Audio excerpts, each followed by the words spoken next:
ტელეკომპანია რიონი გიყვებით ახალ და საჭირო ამბებს, ისევე როგორც ტელეკომპანია ბორჯომი გაძლევთ გამოხატვის საშუალებას, ისევე როგორც მეცხრე არხი გიჩვენებთ პროვალფეროვნებას, ისევე როგორც წარმოგიდგენთ ყველა მხარეს, ისევე როგორც მეცხრე დამღა ვაგონთ დეტალებს, ისევე როგორც ტელერადიო კომპანია ოდიში პასუხობთ კითხვებზე, ისევე როგორც მარნეული ტივი გითარგმნით, ისევე როგორც TV25 პოულობთ ფაქტებს თქვენი ინფორმირებისთვის, სწორედ ისე როგორც იმერვიზია გიჩვენებთ გზას, ისევე როგორც ტელეკომპანია გურჯაანი ვაშუქებთ თქვენს პრობლემებს და თქვენს მიღწევებს, ისევე როგორც თანამგზავრი არ გტოვებთ პრობლემებთან, ისევე როგორც ტელეკომპანია დია ვაანალიზებთ საჭირო თემებს, ისევე როგორც მეგატივი მუშაობთ მიუკერძოებლად, ისე როგორც ფრიალეთი გაერთიანებთ ძალებს თქვენთვის, ისევე როგორც აქტივი, რადგან არ აქვს მნიშვნელობა ვინ ხარ, ვის ემხრობი ან რომელ რეგიონში ცხოვრობ.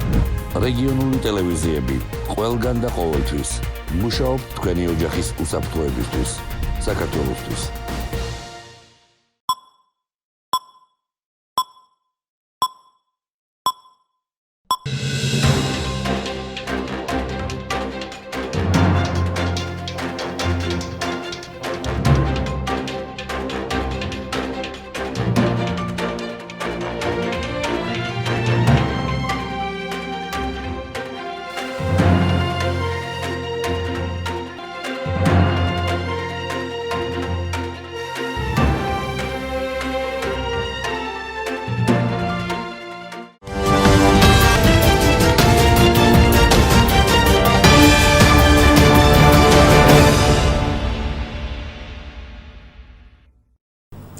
მოგესალმებით, მარნეულის ტელევიზიის პირდაპირ ეთერში ახალი ამბების სპეციალური გამოშვება, რომელსაც მარნეულის ტელევიზიის გუნდთან ერთად მარიამ სამხარაძე და სალო სალახლი წარმოგიდგენთ. შეგახსენებთ, რომ თქვენთვის საინტერესო კითხვებითა და თემებით შეგიძლიათ დაგვირეკოთ ნომერზე 0357 22 15 92 ან მოგწეროთ მარნეულის ტელევიზიის Facebook-ის გვერდზე. Salamlayıram hər birinizi. Nəzərinizə çatdırım ki, COVID-19-la bağlı sizin üçün maraqlı olan sualları və ya mövzuları 0357 22 15 92 nömrəsinə ya da televiziyanın Facebook səhifəsinə yaza bilərsiniz. მარნეულის ცენტრალური ბაზარი თვენახევრიანი პაუზის შემდეგ გაიხსნა, თუ რა სტანდარტებით აგრძელებს ბაზარი მუშაობას და რა მოთხოვნების დაცვა მოუწევთ მოვაჭრეებსა და მომხმარებლებს, ნახეთ ჩვენი სიუჟეტი.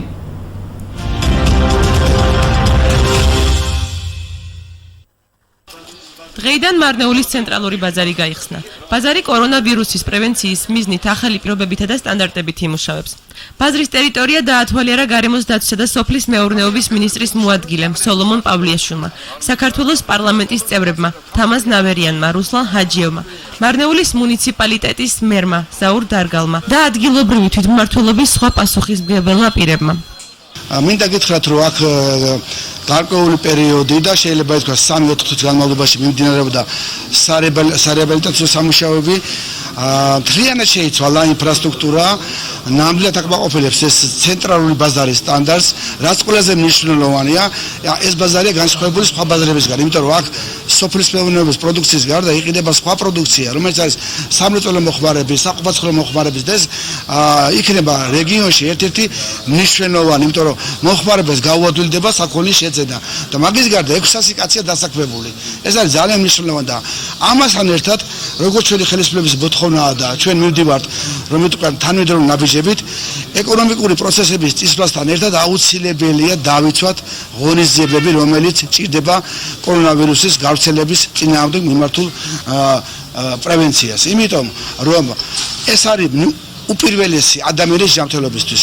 ჩვენ არ უნდა დაგვავიწყდეს, რომ არ წასულა ვირუსი და ვირუსი არ დაგვიმარცხებია ჯერ, ამიტომ ერთ მხრივ უნდა ეკონომიკის განვითარება შეუწყოთ ხელი, ხოლო მეორე მხრივ კიდე უნდა მართოს ეს პროცესები და ძალიან მნიშვნელოვანი იქნება აქ ბაზის ადმინისტრაციის ჩართულობა, რა თქმა უნდა, მაგრამ აუცილებელი იქნება მერიის ზედამხედველობის სამსახურის, სურსათმოძიებლობის სამსახურის და ყველას ერთად, მათ შორის პოლიციის ჩართულობაც, რომ ეს არ დავარღვიოთ ის პრევენციული ღონისძიებები, რომელიც სწორედ მიმართულია კორონავირუსის გავრცელების წინააღმდეგ. შერეული ბაზარი ყველა სეგმენტს რომ მოიცავს და ჩვენი მოსახლეობისთვის რაც არის აუცილებელი გაიხსნა დღეს ყველა ნორმების დაცვით. თქვენ კარგად ნახეთ შიგნით რა მდგომარეობა არის ჩვენ მოწოდებული ვართ და უთითებთ იმ ნორმებს, რომელიც აუცილებელია დაიცვან ბაზრის ადმინისტრაციამ. აქ რამოდენიმე თვეა უკვე მიმდინარეობდა სხვადასხვა ინფრასტრუქტურული სამუშაოები, იცით, რომ ძალიან მნიშვნელოვანია, რომ დაცული იყოს ყველა გაცემული რეკომენდაცია, რაც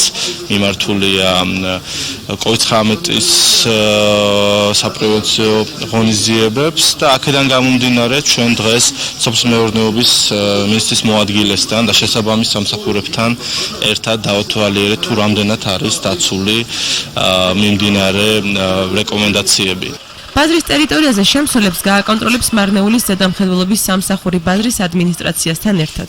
არსებული წესების დარღვევის შემთხვევაში გათვალისწინებული იქნება ჯარიმა. კორონავირუსის პრევენციის მიზნით მარნეულის ბაზარმა მუშაობა 27 აპრილში აჩერა.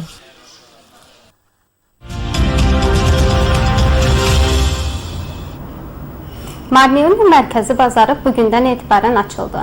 Bununla bağlı ətraflı məlumatı hazırladığımız süjetdə izləyə bilərsiniz.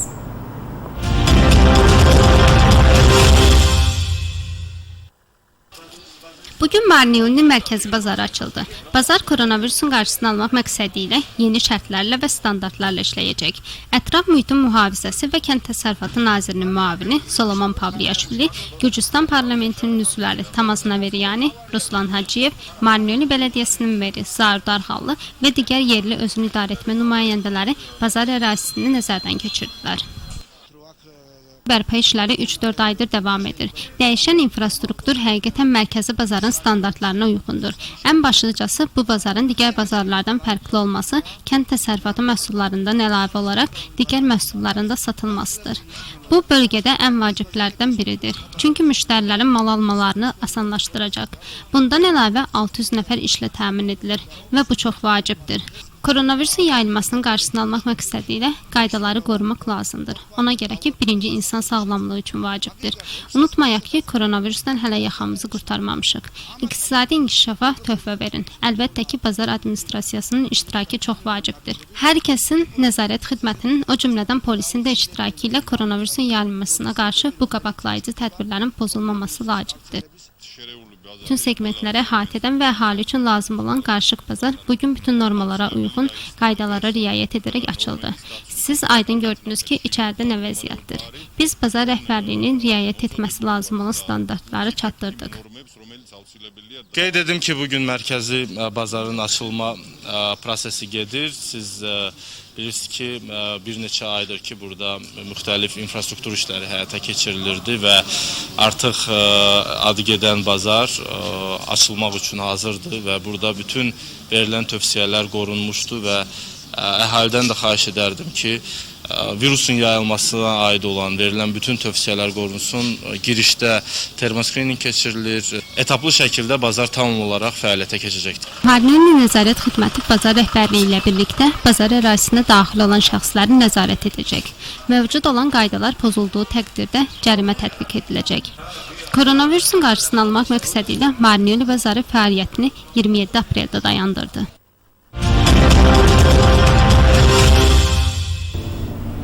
საქართველოს მთავრობამ პირბადის ტარების წესი დაადგინა, დადგენილებით განისაზღვრა ის დახურული სივრცეები, სადაც პირბადის ტარება სავალდებულო იქნება, ნახეთ ჩვენი სიუჟეტი.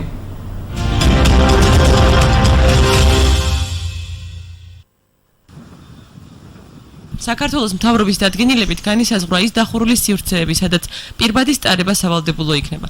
დარღვევის შემთხვევაში კი ფიზიკური პირი 20 ლარით, ხოლო იურიდიული პირი 500 ლარით დაჯარიმდება. პირბადის ტარება სავალდებულო იქნება საჯარო და კერძო დაწესებულებების მისაღებებში, ეგრეთ წოდებულ ფრონტ ოფისებში, ფრონტ ნაწილზე, სადაც ყველაზე მეტი შეხება მოქალაქეებთან და ადამიანების დიდი რაოდენობა იყრის თავს, ასევე საჯარო და კერძო დაწესებულებებში გამართულ შეხვედრებზე. პირბადის ტარება ასევე სავალდებულოა თავშეყრისა, სადაც შეუძლებელია 2 მეტრიანი დისტანციის დაცვა. ასევე პირბადის გამოყენება სავალდებულო იქნება საერთო სარგებლობის სლიფსა და სავაჭრო ობიექტებში, სილამაზის სალონებსა და ესთეტიკურ სამედიცინო ცენტრში, ზოგად საგანმანათლებლო, პროფესიულ და უმაღლეს საგანმანათლებლო დაწესებულებებში. აგრეთვე საზოგადოებრივ ტრანსპორტში. პირბადის ტარების ვალდებულება არ გავრცელდა 6 წლამდე ასაკის ბავშვებში. ასევე იმ ადამიანებს, რომლებსაც აქვთ სუნთქვის სისტემის პრობლემა, მათ შორის ფილტვის ქრონიკული დაავადებები, ბრონქული ასთმა, აგრეთვე შეზღუდული შესაძლებლობების მქონე პირებს, რომლებსაც ჯანმრთელობის მდგომარეობიდან გამომდინარე არ შეუძლიათ პირბადის ტარება.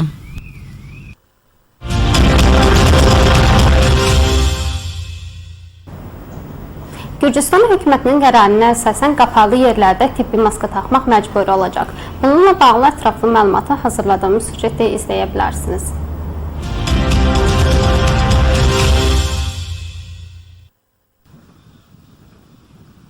Gürcüstan hökumətinin qərarına əsasən tibbi maska taxmaq məcburiyyətində qalacaq qapalı məkanlar müəyyənləşdirilib. Qayda pozulduğu halda fiziki şəxslər 20 lari ilə, hüquqi şəxslər isə 500 lari ilə cərimələnəcək. Dövlət və özəl müəssisələrin salonlarında tibbi maska taxmaq məcburidir. Ayrıca dövlət və özəl müəssisələrdə keçirilən yığıncaqlarda 2 metrlik sosial məsafəni qorumaq mümkün olmadığı yerlərdə toplanarkən tibbi maska taxmaq məcburidir.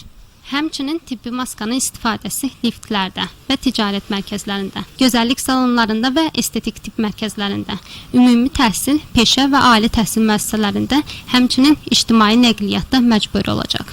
Tibbi maska taxmaq öhdəliyi 6 yaşdan kiçik uşaqlara şamil edilmir. Həmçinin tənəffüs problemləri olan insanlara, o cümlədən astma xəstəliyinə, ağciyər xəstəliyi olanlara, fiziki məhdudiyyəti olan insanlara və hətta sağlamlıq vəziyyətlərinə görə tibbi maska taxa bilməyən bəzi insanlara aid deyil.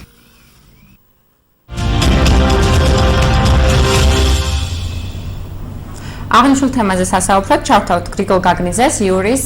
მოგესალმებით ბატონო გრიგოლ.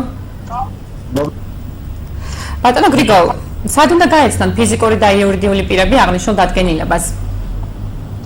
დიახ, მოგესალმებით, ესე იგი, როგორც ვიცით, საქართველოს პარლამენტმა 12 ივნისს მიიღო ადმინისტრაციულ სამართალთა კოდექსში ცვლილებები შეიტანა, სადაც მოქალაქეები და პირბადის მაგალითად პირბადის არტარების გამო ჯარიმდებიან 20 ლარით. ანუ ესე იგი სავალდებულო ხდება პირბადის წარება საჯარო დახურულ სივრცეებში საერთოდ, ანუ ასევე ტრანსპორტში, საზოგადოებრივ ტრანსპორტში, მათ შორის მეტროპოლიტენში პირბადის წარების წესის დარღვევა იწვევს ფიზიკური პირის დარღვევას 20 ლარით, ხოლო იურიდიული პირის დარღვევის იურიდიული პირის მხრიდან ანუ აღნიშნული ნორმის დარღვევის შემთხვევაში დაჯერებას 500 ლარით.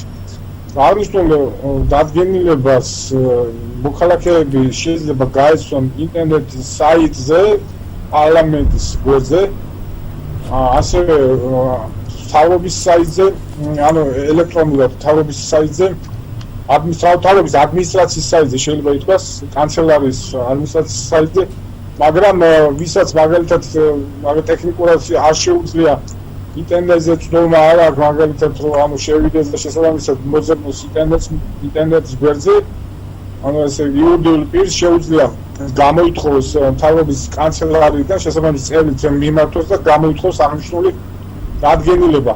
ეხლა ეს ჯარიმის ნორმები გაწერილი იქნება ადმინისტრაციულ სამართალთა კოდექსში, მაგრამ ასევე არსებობს რა თქმა უნდა მთავრობის დადგენილება, რომელიც ეხლა ვახსენეთ.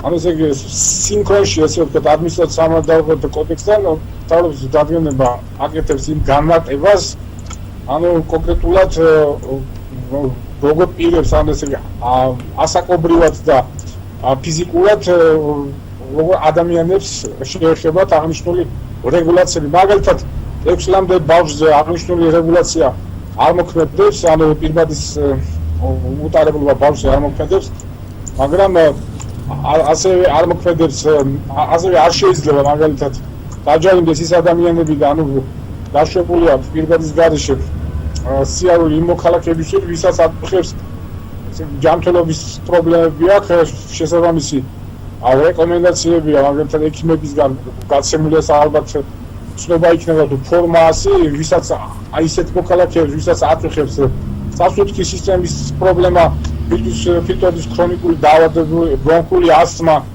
ანუ შესაძლოა პირების კატეგორიაც შესაძლოა გათავისუფლდეს აღნიშნული რეგულაციიდან, ესე ვთქვათ, პირბადის გარეშე წარება, მაგრამ ყველა ჯანმრთელი ადამიანი ვალდებულია როგორც საჯარო სივრცეში, ასევე სამოქალაქო ტრანსპორტში პირბადით იაროს.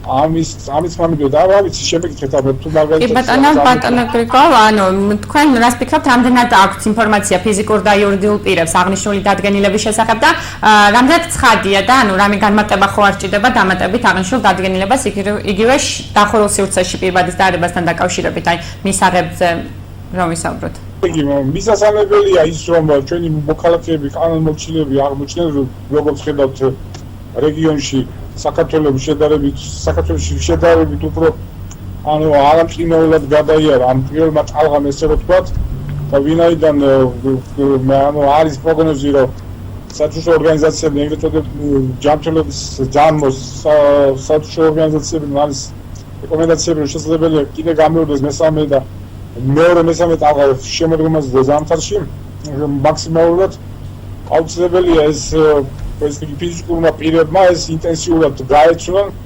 ეხლა ნუ ვისაც რა ვიცი დღეს უმეტესობას ალბათ მოქალაქეებს 90%-ს ალბათ აქვს რომ ინტერნეტში ნებისმიერ ინფორმაციასთან ინფორმაციები ასევე არის fake news-ები, ანუ თქო ამ fake news-ების ხვეპლი არ გახდნენ, იმიტომ რომ ოფიციალურ სახელმწიფო უწყებებზე გაეცნონ იმ რეგულაციებს და იმ დადგენილების და ნორმებს, ასევე თავიანთ სასულიერისთან გაეცნონ, ასევე შეუძლიათ არასამთავრობო ორგანიზაციებთან გაეცნონ ინფორმაციას, ასევე შეუძლიათ სახელმწიფო უწყებებში გაეცნონ მაგ რეგულაციებს, იუსტიციის სახლი იქნება თუ სხვა. ახლა ჩვენ ვიცით ასევე მაგალითად თბილისში მაგალითად ალბათ მეგონი რეგიონების სესია მაღაზიებში როცა შევდივართ უკვე მაღაზიების ადმინისტრაციებს გარედან ესე ვთქვათ მინიშნება მოქალაქეებისთვის რომ პირბადის გარეშე შესვლა აკრძალულია. ნუ ესეც მოქალაქეების ვალდებულება და მიგესალმები ყველა თითოეულ მოქალაქეს ვინც კანონს დაემორჩილება. ნუ საფრთხოდ ესეც რეალობაში ცხოვრობთ და ეს საზოგადოებას ისეთი კანონმორჩილი ყავს რომ ერთმანეთს ვასწავლით შეიძლება ითქვას. იურიდიულ პირებს შეუძლიათ ოფიციალურად გამოითხოვონ დადგენილება იქ უბრალოდ დეტალურად არის ჩაშლილი ის ნიუანსები რაც მე მოგახსენეთ ეს ძირითადი ფაბულა, მაგრამ ის ნიუანსები რაც ესე იგი მოქალაქეები ვინ შეიძლება ატაროს და ვინ შეიძლება არ ატაროს პირბადე ამ შემთხვევაში ამ რეგულაციებში ესე იგი მოხვედრილი რა თქმა უნდა არის საზოგადოებრივი ტრანსპორტი და თითულება ტაქსით მგზავრობა, როგორც სამარშრუტო ტაქსი, ისევე ტაქსი, ჩვეულებრივი ტაქსი, მაგრამ რა თქმა უნდა საკუთარი პირდაპირ საკუთრებაში ასე ვქონი ავტოტრანსპორტი არ ითვლება საზოგადოებრივ ტრანსპორტში და აქ ეს რეგულაცია არ მოქმედებს, პირბადის რეგულაცია. კი ბატონო, დიდი მადლობა. ისევე წარმატებებს ტელევიზიაზე ჩვენს მოქალაქეებს ყველას. მადლობა, დიდი მადლობა. და კარგად განვიხილეთ. ჩართვისთვის დაგემშვიდობებით. მაყურებელს შევახსენებ, რომ გრიგოლ გაგნიძე იურისტი საუბრობდა პირბადის ტარების წესის შესახებ საქართველოს მთავრობის დადგენილება გაგვეცნო მან. ეხლა კი დღის სხვა ახალი ამბავი. საგზაო ინფრასტრუქტურის განვითარების მიზნით სოფელ დაშტაბაში შიდა გზა მოასფალტდა, პროექტი ცენტრალური და ადგილობრივი ბიუჯეტით დაფინანსდა. ნახეთ ჩვენი სიუჟეტი.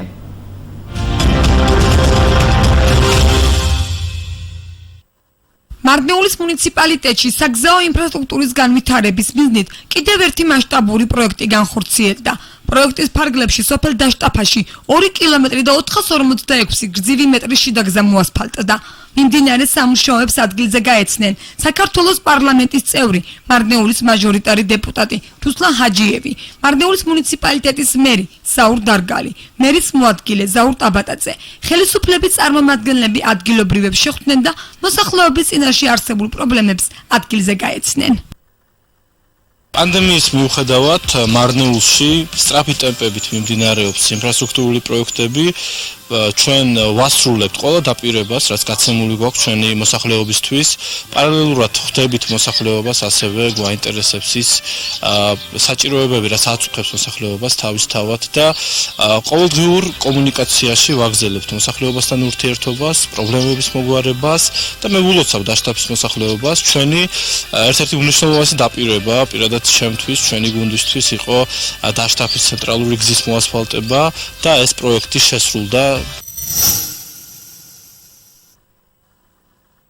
პროექტი ცენტრალური და ადგილობრივი ბიუჯეტის თანადაფინანსებით განხორციელდა. რითვისაც 591.053 ლარი გამოიყო. მიმდინარე სამუშაოები მარნეულის მუნიციპალიტეტში კორონავირუსის პრევენციის მიზნით ჯანდაცვის სამინისტროს შესაბამისი რეკომენდაციების დაცვით ხორციელდება.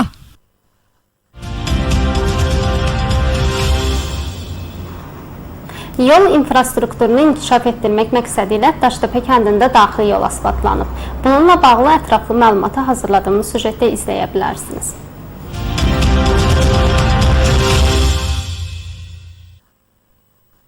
Marnეული Belediyəsində yol infrastrukturunu inkişaf etdirmək məqsədi ilə daha bir geniş miqyaslı layihə həyata keçirildi. Layihə çərçivəsində Daştepe kəndində uzunluğu 2 km 446 metr olan daxili yol asfaltlanıb. Gürcüstan parlamentinin üzvü Ruslan Hacıyev, Marnეული Belediyəsinin meri Zaur Darğallı, merin muavini Zaur Tabatadze işlərin gedişatı ilə yerindəcə tanış oldular. Hakimiyyət nümayəndələri yerlilərlə görüşdülər və əhalinin qarşılaşdığı problemlərlə yerində tanış oldular. Qeyd edim ki, pandemiyaya baxmayaraq biz aktiv şəkildə infrastruktur layihələrini həyata keçirməyə davam edirik. Çox yüksək templərlə bu layihələr həyata keçirilir və əhaliyə verdiyimiz sözlər yerinə yetirilir. Mən Daştepe sakinlərini ürəkdən təbrik edirəm. Biz şəxsən məni və komandamızı narahat edən məsələlərdən biri idi. Çünki biz illərdir ki, əhalinin Daştepe kəndinin yolunun asfaltlaşdırılması ilə bağlı əhali ilə ünsiyyətdə olurduq, söz verirdik və bu layihə artıq yerinə yetirildi. Mən Daştepe sakinlərini təbrik edirəm münasibətlə. Bu kəndin mərkəzi yolu tamamilə asfaltlaşdırılıbdır və bu əhali üçün yeni komfort yaradır və başqa kəndlər üçün, əhalimiz üçün verdiyimiz bütün sözləri etaplı şəkildə yerinə yetirəcəyik. Əhalinin özü də görür ki, biz sözdə yox, real işdə bütün hər bir işi yerinə yetiririk. Mərkəzi və yerli bütçələr tərəfindən maliyyələşdirilən bu layihəni həyata keçirmək üçün 591.053 lari vəsait ayrılıb. Sözü gedən işlər koronavirusun qarşısını almaq məqsədi ilə Səhiyyə Nazirliyinin verdiyi tövsiyələrə tam uyğun şəkildə həyata keçirilir.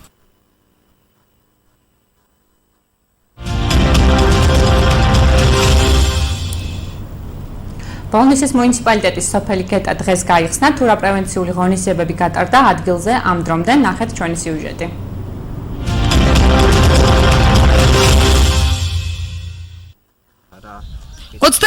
დღიანი მკაცრი კარანტინის შემდეგ ბოლნისის მუნიციპალიტეტში სოფელი გეტა გაიხსნა.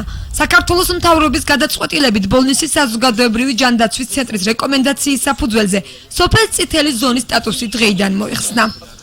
სოფელი გეტა გაიხსნა ამ პერიოდის განმავლობაში ამ სოფელში ბევრი პრევენციული ღონისძიება გატარდა.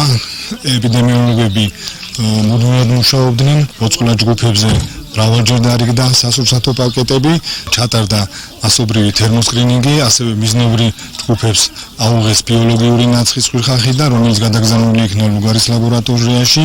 პასუხები როგორც ვთქვით მოვიდა ყველა უარყოფითი, რამაც საშუალება მოგცა სოფლის გახსნაზე გვემჟელა სოფელი გეტა ჩვეულის ცხოვრების რიცხვს დაუბრუნდა.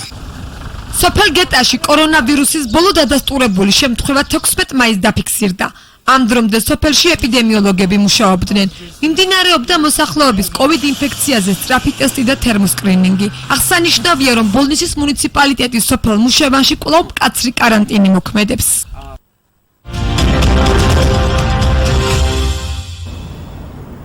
Bolnisi Belediyəsinin Geta kəndi artıq açıldı. Bununla bağlı ətraflı məlumatı hazırladığımız süjetdə izləyə bilərsiniz.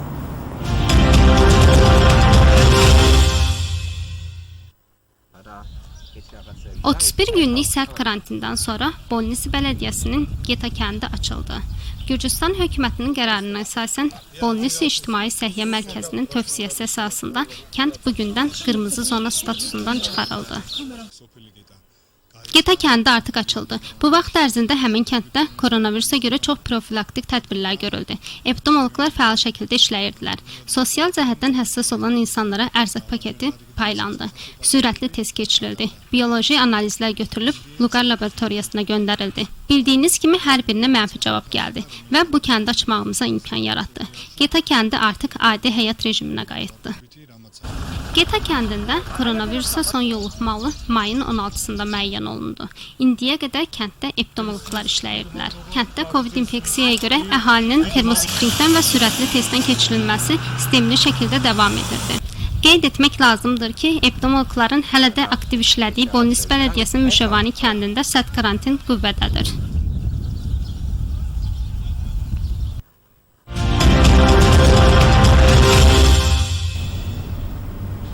საქართველოში შიდა ტურიზმი გაიხსნა. დღეიდან ადგილობრივ მოგზაურებს ისევ აქვს შესაძლებლობა ესტუმრონ საქართველოს სხვადასხვა მხარეში მდებარე დაცულ ტერიტორიებს, მოინათლონ სხვადასხვა კურორტები და ამ თემაზე სასაუბრად ჩვენ ჩავთავთ ლევან ენუქიძეს, მოგზაურთა კლუბი ჯერალმეგზურის დამფუძნებელს.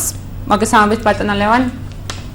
გამარჯობათ, მოგესალმებით, მივესალმებით თქვენს ტელემაყურებლებს, მარნეულის მუნიციპალიტეტის მოსახლეობას. დიახ ბატონო ლევან, თქვენი ტურისტული კომპანია ძირითადად შიდა ტურიზმის მიმართულებით მუშაობს. როდიდან შეწყვიტეთ საქმიანობა კორონავირუსის პანდემიის გამო და განაახლეთ თუ არა უკვე მუშაობა? გიპასუხებთ ამაზე, ჩვენ მუშაობა შევწყვიტეთ მარტის თვიდან, რადგან სწორედ უკვე მარტში გამოცხადა საგანგებო მდგომარეობა და რის შემდეგაც ჩვენ აგვეკრძალა ტურების გაკეთების საშუალება. აქედან გამომდინარე ფაქტობრივად უკვე 3 თვეა ჩვენ ტური არ გავკეთებია და უკვე საქართველოს მთავრობის დადგენილებით 15 ივნისიდან ანუ დღეიდან შეგვიძლია ტურების გაკეთება ჩატარების უფლება აქვს მოცემული. და ჩვენს აქედან გამომდინარე უკვე 20 ივნის დავნიშნეთ პირველი ტური ყაზბეგის მიმართულებით და აი ასე უკვე დავიწყეთ ჩვენს განახლება ტურების. ბატონო ლევან, რა შეიცვალა პანდემიის შემდეგ შიდა ტურების ორგანიზების სფეროში და რა რეგულაციების დაცვა მოგიწევთ? შეიცვალა ბევრი რამ, მაგალითად პირველ რიგში შევეხები სატრანსპორტო რეგულაციას. მაგალითად თუ პანდემიამდე ჩვენ ტრანსპორტში ადამიანების დასმის უფლება, აი ტრანსპორტში რამდენი ადგილიც იყო, იმდენი ადამიანის დასმის უფლება ჰქონდა, აი მარტივად რომ ვთქვა, თუ ტრანსპორტში 20 ადგილი იყო, 20 ადამიანის დასმის უფლება ჰქონდა. მაგრამ ეხლანდელი რეგულაციის მიხედვით უკვე ტრანსპორტში 20 ადგილიან ტრანსპორტში მაგალითად 10 ადამიანის დასმა შეგვიძლია. ანუ ფაქტობრივად 50%-ით გავანახევრეთ მგზავრთა რაოდენობა. და ეს არის ყველაზე რთული ჩვენთვისაც და ჩვენი მომხმარებლისთვისაც, რადგან სწორედ ეს რეგულაცია გააორმაგებს ტურისტულ ფასს, მაგალითად თუ 20 ლარი ღირდა ტური უკვე გახდება 40 ლარი და ეს ჩვენთვისაც ცუდია რა თქმა უნდა და მოსახლეობისთვისაც რადგან ფიქრობ რომ ჩვენი ძირითადი მოსახლეობა არის ადგილობრივები და საქართველოს ეკონომიკიდან გამომდინარე გაუჭირდებათ ხალხს გაორმაგებული ფასის გადახდა. დიახ. ახლა დიახ. ეს სხვა რეგულაციებიც შეგიძლიათ რომ ისაუბროთ, იგივე თუ გქონიათ სასტუმროებთან ან სხვა თქვენ პარტნიორებთან კომუნიკაცია, რას ამბობენ ისინიც? რაც შეეხება თვითონ სასტუმროებთან, ძირითადად სასტუმროებს ვიყენებთ, როცა გვაქვს ჩვენ 2-3 დღიანი ტურები. აქედან გამომდინარე, როგორც თქვით, სატრანსპორტო რეგულაციიდან გამომდინარე, ტურების ფასი იზრდება და უკვე ჯერჯერობით ვერ იდებით 2-3 დღიანი ტურების ჩატარებას, რადგან ის მისი ჩატარების ანუ მისი ღირებულება ძალიან იზრდება ფასი და აქედან გამომდინარე ვფიქრობთ რომ მოსახლეობა აი ასეთ დიდ ტურების ფასს ვერ გადაეხდის და ვერ იდებით ჯერჯერობით 2-3 დღიანი ტურებს და აქედან გამომდინარე კონტაქტი არ ქონია ეს აქტიური სასტუმროებთან. დიახ, ლევან, ყავთ თუ არა მომხმარებელი თქვენ როგორც თქვით 20 ივნისიდან გეგმავთ უკვე გაგრძელებას და როგორია მათი რიცხვი? კი, გეტყვით რომ ჯავშნები არის უკვე ამ გაორმაგებულ ფასებზე, მაგრამ ვფიქრობთ რომ ეს არის რაღაცა ინერციის გამოძახილი, რადგან ხალხი 3 თვე ჩაკეტილი იყო ქალაქებში, სახლებში და უკვე აქტიური სურვილი აქვს რომ გავიდნენ ველად, მთაში, გამიტვირთონ რელაქსაცია კონდეთ, მაგრამ უკვე თუ ესეთი რეგულაცია დარჩა და ესეთი ფასები დარჩა, ვეღარ გაწყვდებიან ეს მოსახლეობას და მალე შემცირდება უკვე რაოდენობა ტურისტების, ან ქართველი ტურისტების და ჩვენს გაგვიჭირდება მუშაობა. მით უმეტეს რომ ჩვენთვის ზაფხული და შემოდგომის პირველი ნახევარია აი აქტიური სეზონი და სწორედ აი აქ დაგროვილია ამ ფინანსებით შემდეგ ჩვენს თანამშრომლებს ჩვენ შემოსავლით ბოლო კითხვაც მექნება ბატონო ლევან, თქვენი კომპანია მარნეულშიც უწევს ორგანიზებას ტურებს, რომ გითხრათ რა შედის აღნიშნულ ტურისტულ მომსახურებაში, ტურისტულ მარშრუტში უფრო სწორად და რამდენად არის დაინტერესება მარნეულით ტურისტებში? მე ვიტყოდი რომ მარნეული ძალიან საინტერესო ადგილია ტურისტებისთვის, რადგან მარნეულში ჩვენ შეგვიძლია ვნახოთ ბრინჯაოს ხანის ნაქალაქარები, ქრისტიანული ხანის ეკლესია მონასტრები და ასევე სახლ-მუზეუმები, ციხე-სიმაგრეები.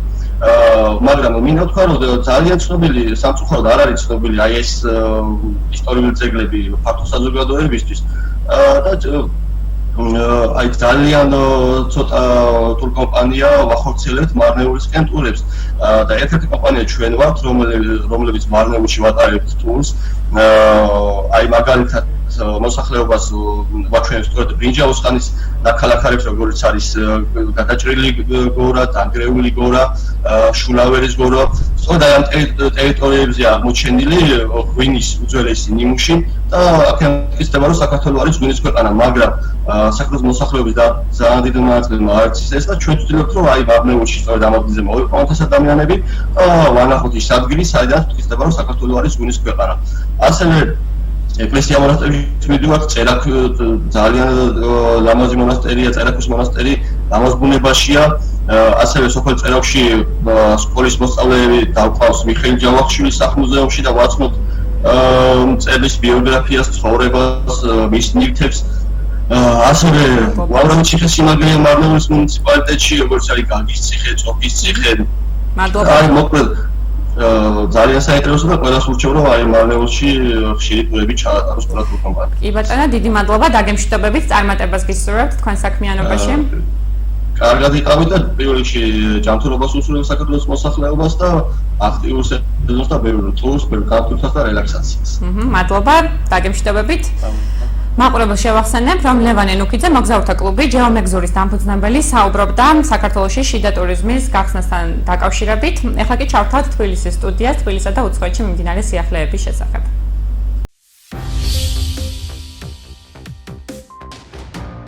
შეიმჩნევა დინამიკა, რომ იმატებს ეგრეთ წოდებულ მსუბუქ შემთხვევათა რიცხვი. ამირან გამყრელიძის თქმით, ქვეყანაში ეპიდსიტუაცია კონტროლირებადია. ინფიცირებულთა რიცხვის მსგავსი ზრდა კი ეკონომიკის გახსნასთან ერთად მოსაოდნელი იყო. მისივე თქმით, დღეიდან ფართოვდება რისკ ჯგუფების ჩამონათვალი, რითაც PCR ტესტირება უფრო მეტ ადამიანს შეუტარდება. ხვალიდან კორონავირუსზე PCR ტესტის გაკეთება 25 პოლიკლინიკაში იქნება შესაძლებელი. როგორც ამირან გამყრელიძემ აღნიშნა, ყოველდღიურად თებერვალში დაახლოებით 27 ტესტი ტარდებოდა.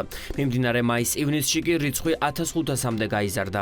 მეტი რისკ ჯგუფი ერთობა ტესტირებაში. რატომ?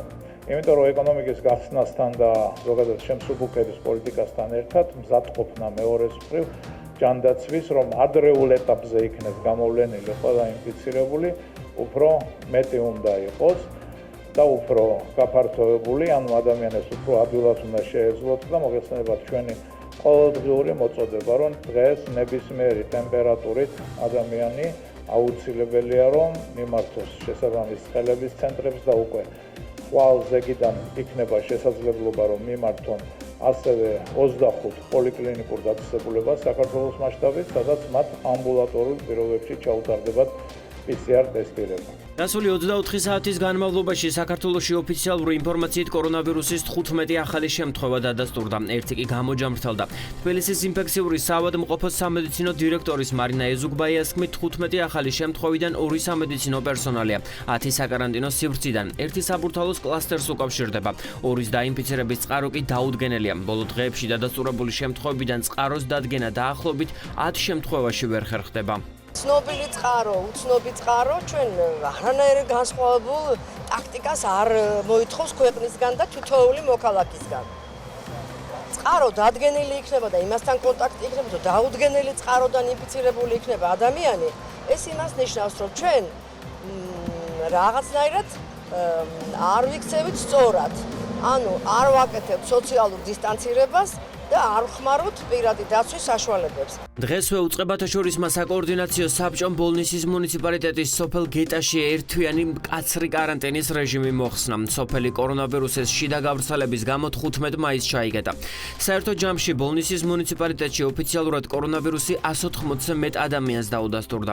ამ დროისთვის ოფიციალური მონაცემებით ქვეყანაში კორონავირუსის 161 აქტიური შემთხვევა. სულ დაფიქსირებული 879 შემთხვევიდან კი უკვე გამოჯამრთელდა 704 და გარდაიცვალა 14. COVID-19 ინფიცირების პირველი ფაქტი საქართველოში 26 თებერვალს დადასტურდა. დღეიდან პირბადის ტარება დახურულ სივრცეში სავალდებულოა. მთავრობის მიერ გამოცემული ახალი დადგენილებით აღნიშნული ვალდებულება საგამონაკლისო სახით არ გავრცელდება 6 წლამდე ბავშვებზე, შეზღუდული შესაძლებლობის მქონე პირებზე, ასევე იმ პირებზე, ვისაც ჯანმრთელობის მდგომარეობის გამო არ შეუძლია პირბადის მოხმარება. დადგენილების თანახმად გამონაკლისი გავრცელდება ისეთ მიმართულებაზე, როგორიცაა მაგალითად ლოგოპედის მომსახურება.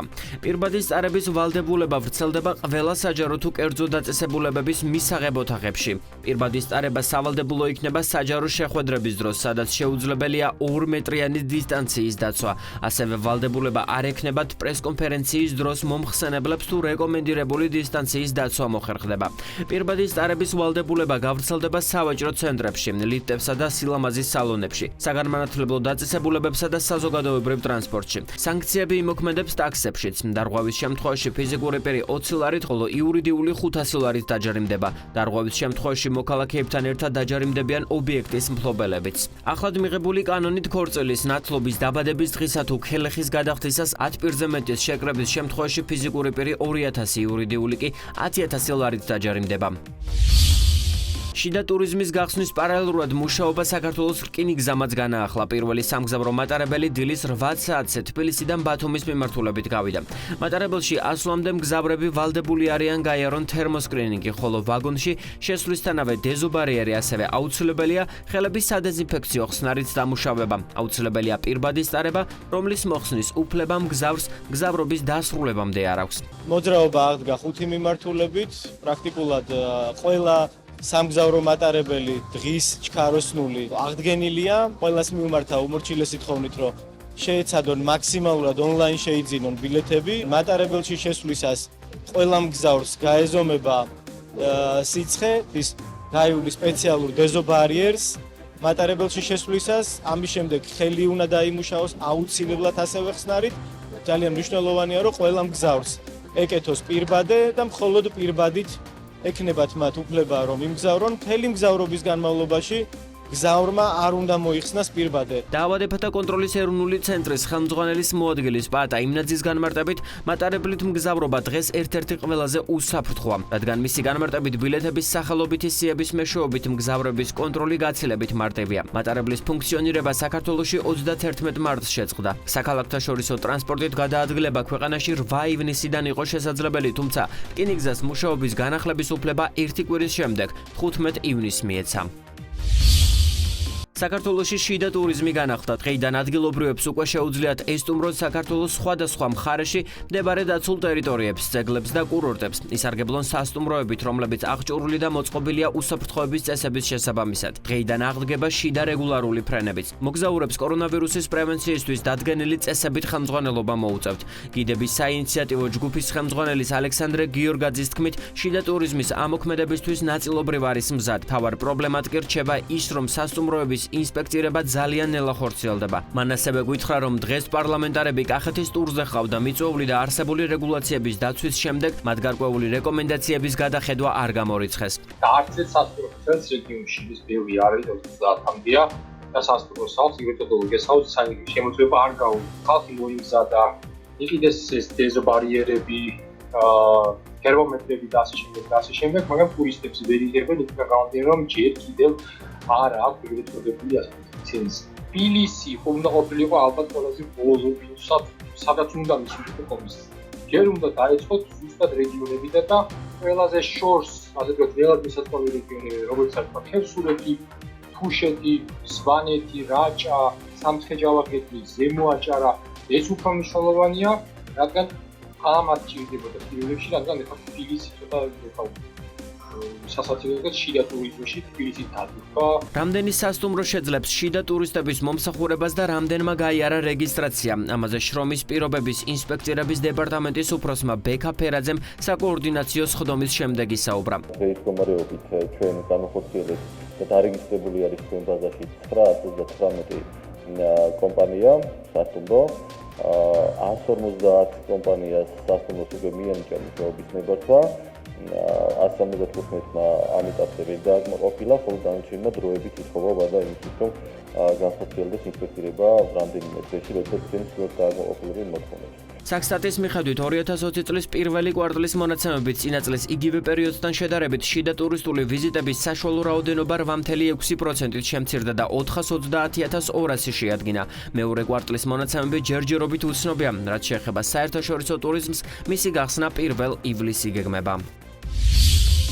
ჯერჯერობით კვლავ უცნობია რა რეგულაციები იმოქმედებს ევროკავშირის მხრიდან მესამე ქვეყნებთან ტურისტული მიმოსვლისას. ამაზე ტურიზმის ეროვნული ადმინისტრაციის ხელმძღვანელმა ისაუბრა. მარიამ მკვლევიშვილის თქმით, მოლაპარაკებები გერმანიის მთავრობასთან მიმდინარეობს. ევროკავშირის ყველა ქვეყანა ივლისის დასაწყისამდე ხსნის მხოლოდ ევროკავშირის ქვეყნებს შიგნით და მოგეხსენებათ, რომ მათ შორის გერმანია, რომელმაც თქვა, რომ არათუ მესამე ქვეყნებს არ გაუხსნის, არამედ გაახანგრძლივა ზოგადად საერთაშორისო საზღვრების გახსნა 31 აგვისტომდე, არ მოიაზრებს არათუ მხოლოდ საქართველოს, არამედ არც ერთ ქვეყანას, რომელიც არ არის ევროკავშირის წევრი ქვეყანა. ჩვენ ძალიან წარმატებით გვაქვს მიმდინარე მოლაპარაკება გერმანიის მთავრობასთან, სადაც მათი გამოყენებული ნდობა საქართველოსადმი როგორც უსაფრთხო მიმართულების ძალიან მაღალია.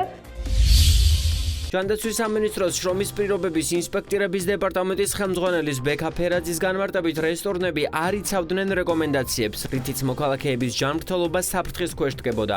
მისი თქმით, 2 თვეში 11.400 ბიზნესი შემოწმდა. ახლა კი უკვე მათი სანქცირება გახდა აუცილებელი.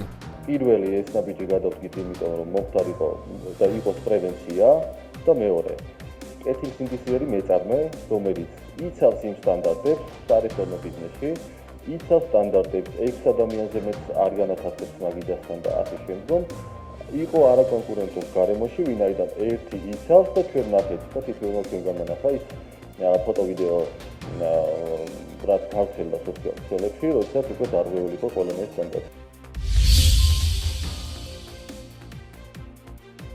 საბერძნეთი უცხოელი ტურისტების მიღებას იწყებს. სამთვიანი პაუზის შემდეგ საბერძნეთში აეროპორტებმა მუშაობა განაახლეს. ვიზიტორებს აეროპორტშივე ჩაუტარდებათ ტესტი კორონავირუსზე. ქვეყნის პრემიერ-მინისტრის განცხადებით, საბერძნეთში გარკვეული აქტივობები მიმდინარე ზაფხულს ნებადართული არ იქნება.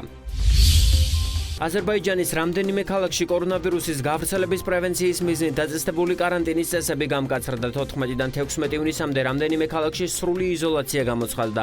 არსებული შეზღუდვა იმოქმედებს ბაქოშიც. მოსახლეობა საცხოვრებელი სახლების დატოვებას მხოლოდ გადაუდებელი საჭიროების შემთხვევაში შეძლებს.